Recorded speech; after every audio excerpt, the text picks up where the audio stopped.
इस बीच health expert doctor शरद लखोटिया जुड़ गए हैं। बहुत स्वागत है आपका डॉक्टर साहब टीवी 100 पर। डॉक्टर साहब, जिस तरह से हालात बने हुए हैं देश भर में, अब लोगों के मन में ये सवाल है कि आखिर बचे तो बचे कैसे। गाइडलाइन का एक तरफ पालन हो रहा है, प्रशासन एक तरफ सख्ती बरत रहा है, फिर भी हालात कंट्रोल में नहीं हो रहे हैं। देखिए, ये बात बिल्कुल सही है कि इस समय में अप्रत्याशित रूप से कोरोना बहुत जबरदस्त अपना रूप ले लिया है और महामारी पूरे हिंदुस्तान में फैली हुई है जी। जनता के हिसाब से लोगों को अपना फर्ज पूरा करना है, यानी कोविड एप्रोप्रिएट बिहेवियर में कोई कॉम्प्रोमाइज नहीं हो सकती है। अब ये भी बता दिया गया है कि मास्क आप जो पहन रहे हैं, ये भी अब डबल मास्क पहनिए और आपको इंश्योर करना है कि ये पूरी तरह से आपका फेस कवर करे। आपको देखिए, संक्रमण भी पहले जो हो रहा था कि आपको 10 मिनट के साथ इंटरेक्शन होने पे वो संक्रमण होने का चांस बन रहा था, वो आज 1 मिनट में संक्रमण हो रहा है। वायरस अलग अलग तरह के वेरिएशंस आ गए हैं। हमारे पास पहले 2-3 जो म्यूटेंट्स आए थे, यूके म्यूटेंट था, साउथ अफ्रीकन, ब्राजील म्यूटेंट, अब ये यहाँ पे डबल म्यूटेंट, ट्रिपल म्यूटेंट आ रहे हैं। तो नए नए वायरसेस आने के कारण वायरस का म्यूटेशन जो एक नेचुरल प्रक्रिया है, इससे ये महामारी बहुत बड़ा रूप ले रही है। लेकिन अच्छी बात यह है कि वैक्सीनेशन तैयार हो गया है और वैक्सीनेशन आपको महामारी से बचाने का बिल्कुल कारगर उपाय है। लेकिन साथ में जो आपका कोविड अप्रोप्रिएट बिहेवियर है, मैं बार बार कहता हूं, अभी भी कुछ नासमझ लोग ऐसे हैं जो इसका पूरा तरह से पालन नहीं करते हैं, नाक पूरे कवर नहीं करते हैं। ये उनको इंश्योर करना है कि इस स्थिति के बावजूद भी अगर आप ये ठीक नहीं रखते हैं तो ये अपराध है, ये आत्महत्या है और लोगों का जेनोसाइड भी है। लोगों को भी आप उनका नुकसान कर रहे हैं। तो आप ये मामूली जुर्म नहीं है, बहुत संगीन जुर्म है। इसे आपको किसी तरह कोताही नहीं चल सकती जी। लेकिन डॉक्टर साहब, इससे बचे कैसे? क्या कुछ बात करें अगर खाने पीने की, किस तरह का खान पान में अब बदलाव लाना चाहिए? क्योंकि आप कहने के लिए जो बातें हैं कि गाइडलाइन का पालन हो रहा है, चाहे शासन हो, प्रशासन हो, आम लोग हो, वो एक कहने के लिए तो कह रहे हैं कि पालन हो रहा है, लेकिन पालन किस तरह से हो रहा है ये आंकड़े बता रहे हैं। देखिए, आपने बिल्कुल सही कहा। अब 1 मई से 18 साल के ऊपर सभी लोगों को वैक्सीनेशन मिल रहा है और वैक्सीनेशन एक बहुत बढ़िया उपाय है और वैक्सीनेशन लेना चाहिए। दूसरा है आपकी इम्यूनिटी बढ़ाना।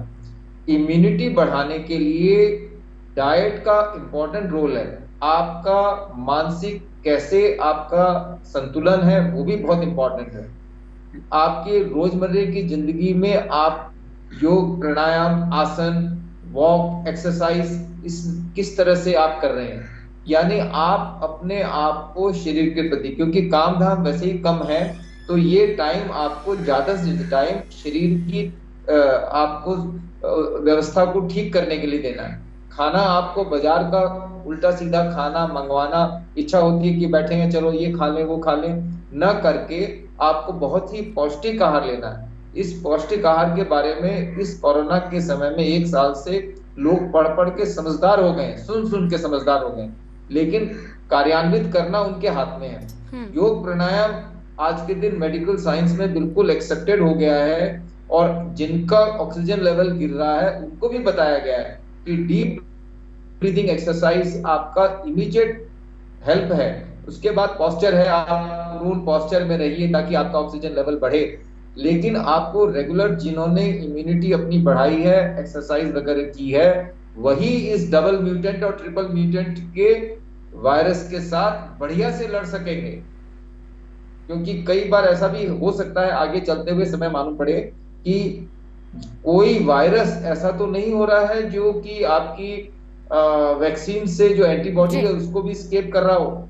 तो ये इंपॉर्टेंट है इसीलिए, और मानसिक आपको इंपॉर्टेंट इसलिए रखना है कि इस समय लोगों को चिंताएं, फिक्र, नौकरी, बहुत सारी चीजें हैं, इतनी है अव्यवस्थाएं जिससे बहुत परेशान है। लेकिन आप अध्यात्म से अपने ईश्वर से कनेक्ट होके मेडिटेशन करके अपने आप को चेयरफुल रख के परिवार और अच्छे लोगों के बीच में जिनसे आपको आनंद मिलता है उनके समय गुजारें और अपने आप को खुश और आनंदित रखें।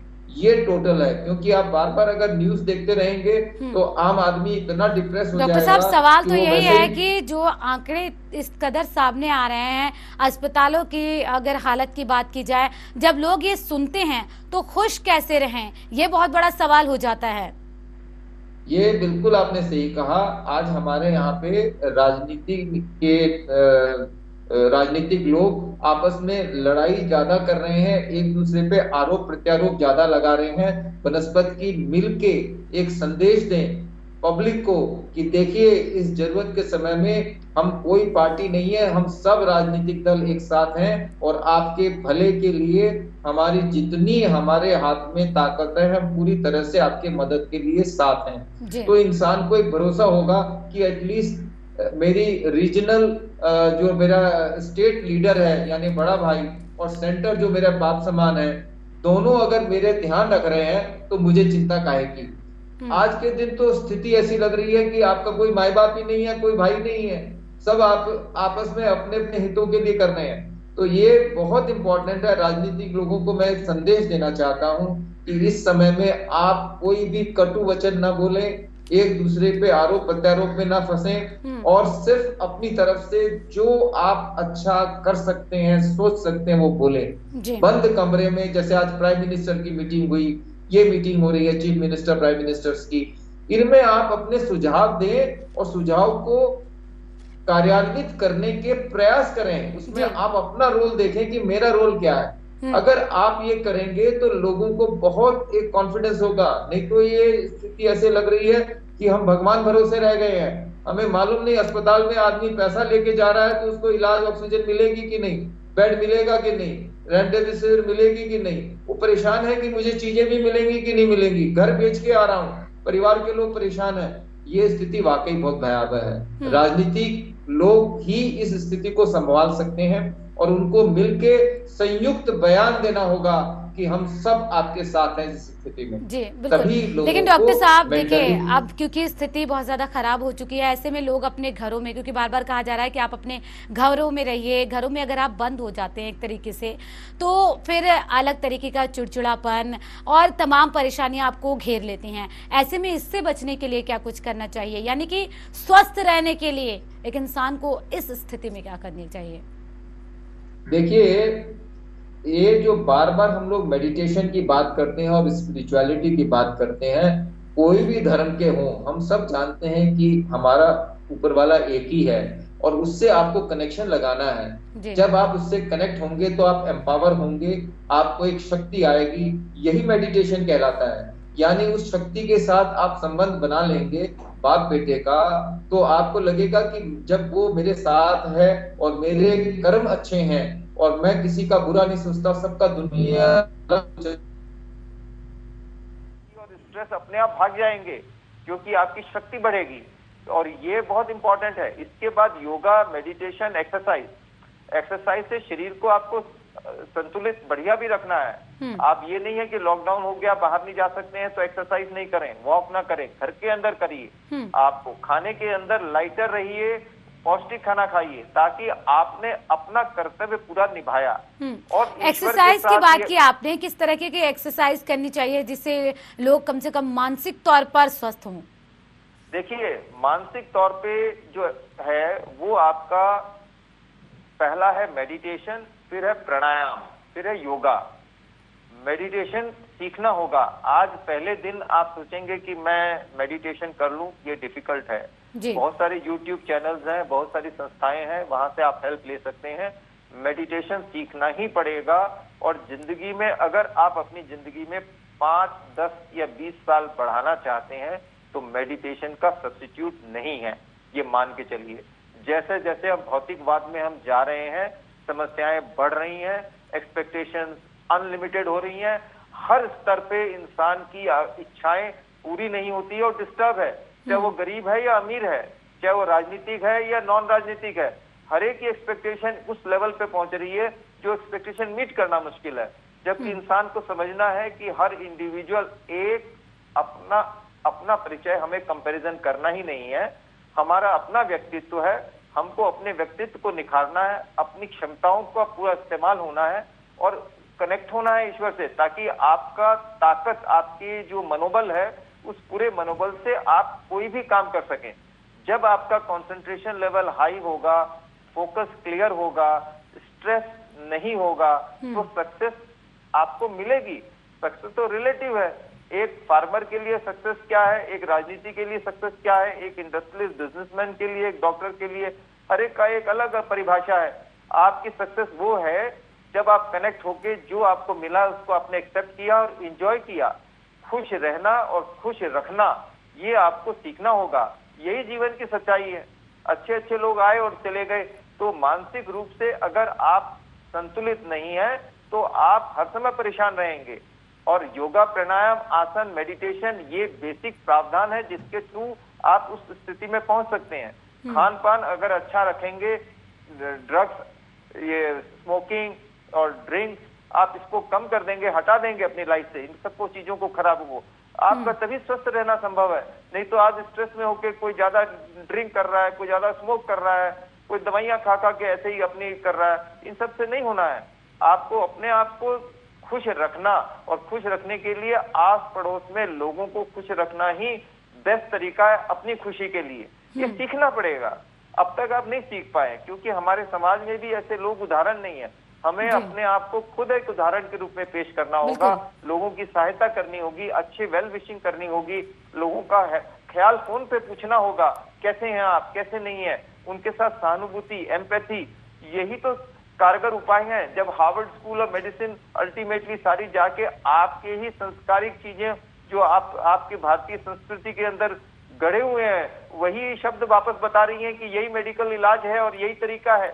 तो इसको यानी कि जो अपनी संस्कृतियों को भूल रहे थे उन्हें एक बार फिर से ये महामारी याद दिला रही है। यही आपकी इम्यूनिटी बढ़ाएगी। घबराहट, आप परेशान और घबराहट हो जाएंगे तो बीमारी नहीं मार देगी आपको, टेंशन और एंजाइटी, डायबिटीज, हाइपरटेंशन क्रिएट कर देगी, 10 तरह की न्यूरोलॉजिकल डिसऑर्डर तैयार कर जो हो जाएंगे, जो हो रहा है।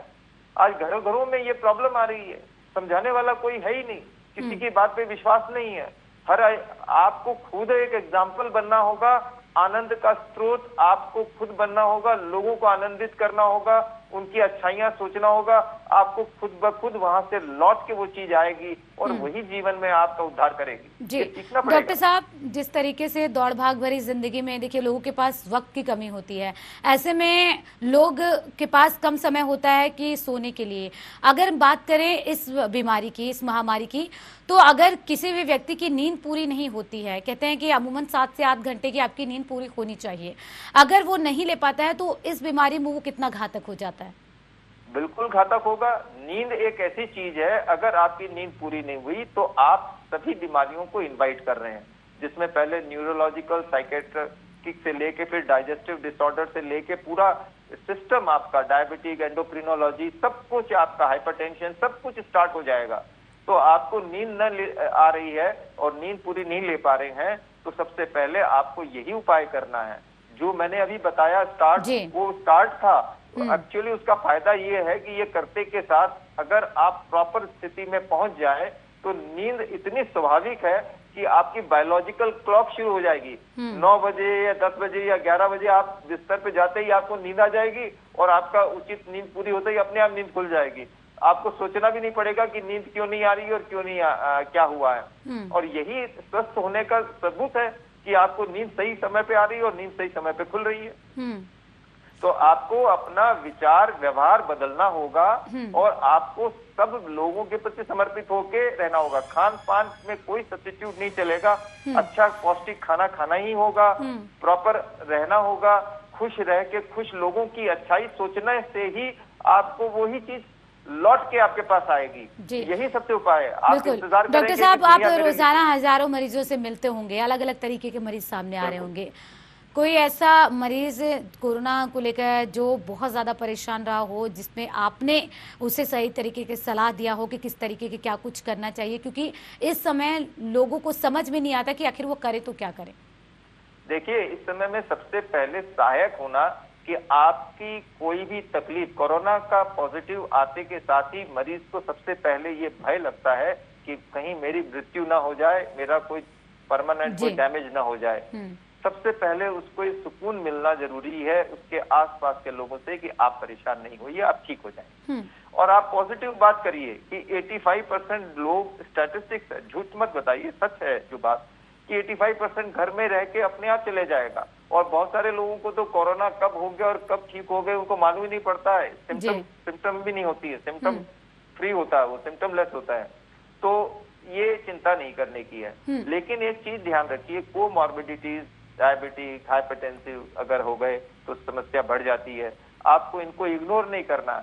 शुगर की दवाई टाइम से लेनी है, ब्लड प्रेशर की दवाई टाइम से लेनी है। हमारे बहुत सारे ऐसे मरीज हैं जिनको तकलीफ थी, हमने उनको प्यार से बात की और चिंता की, कोई चिंता नहीं है, ठीक हो जाएंगे। आपका एक व्यवहार, आपको ये लगे कि हाँ मेरे पास हेल्प है, मुझे मेडिकल हेल्प भी मिल जाएगी। आज जैसे आप लोगों ने देखा, रोज हम लोग टेलीविजन में देख रहे हैं कि ऑक्सीजन नहीं है, बेड नहीं है, हॉस्पिटल की हालत खराब है।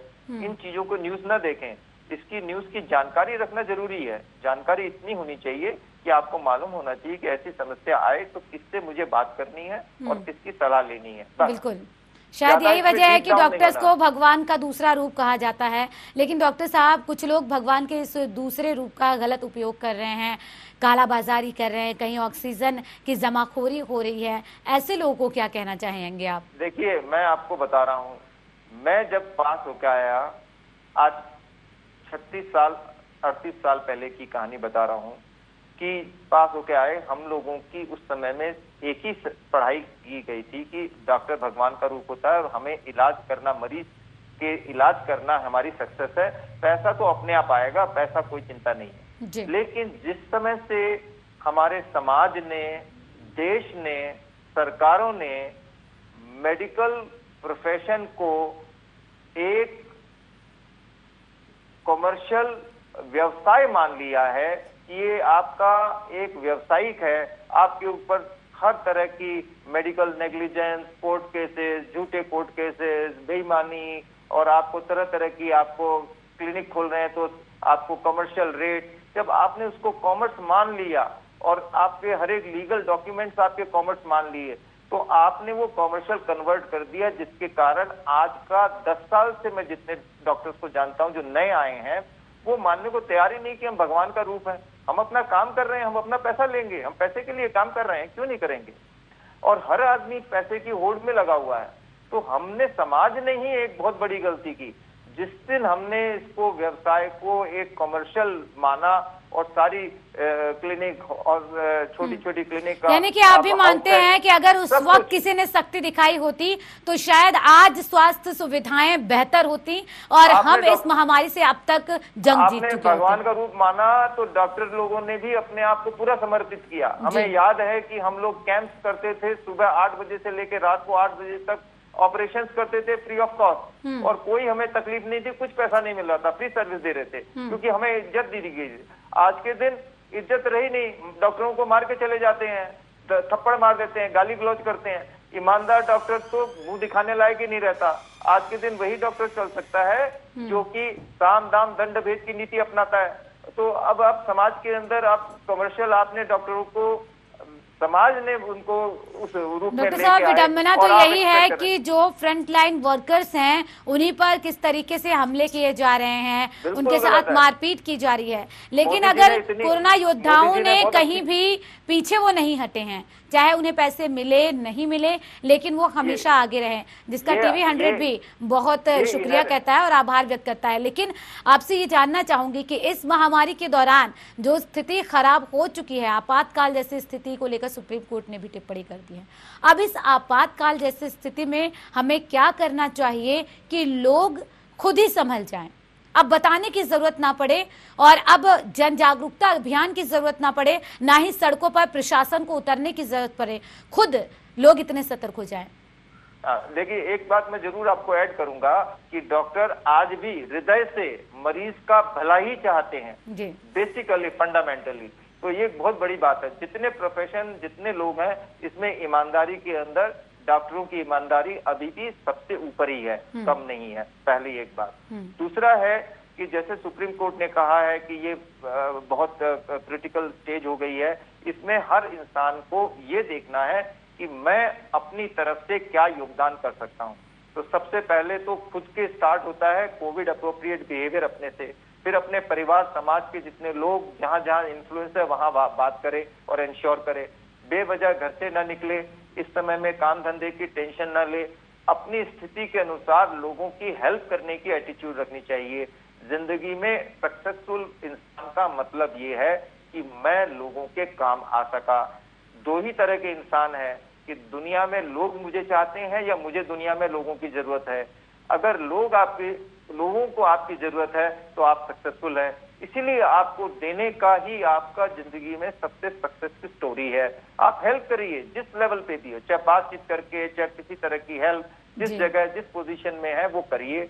और आप इंश्योर करिए लोगों की समस्याएं, बहुत सारी मानसिक समस्याएं बातचीत करने से उनको बहुत आराम मिलता है। जिनको तकलीफ होती है उस समय उनका दुख का साथी बनिए, उनसे बात करिए। ये सारी चीजें समाज में हमें अपने जीवन का, संपूर्ण जीवन का सुख तभी मिलेगा जब हम लोगों की तकलीफ और परेशानियों को शेयर करेंगे, उनके साथ एम्पैथी दिखाएंगे, उनके साथ हम सहयोग देंगे और कोशिश करेंगे उनको इससे निकालने के काम करें। यही एक तरीका है। आरोप प्रत्यारोप की भाषा खत्म करें। सभी राजनीतिक दलों को इससे आंसर लेना चाहिए। और जो ज्यादा बोलते हैं मैं उनको ये कहता हूं कि पीपीई किट पहन के आप कोविड वार्ड में चले जाइए और सुबह से शाम तक वहां सेवा करिए। 2-4 दिन आपको लोगों की दर्द वेदना समझेंगे। और बिल्कुल, और ये बहुत ज्यादा लोगों को समझने की मुझे लगता है जरूरत है, तभी लोग संभल पाएंगे। बहुत शुक्रिया डॉक्टर साहब टीवी 100 को समय देने के लिए।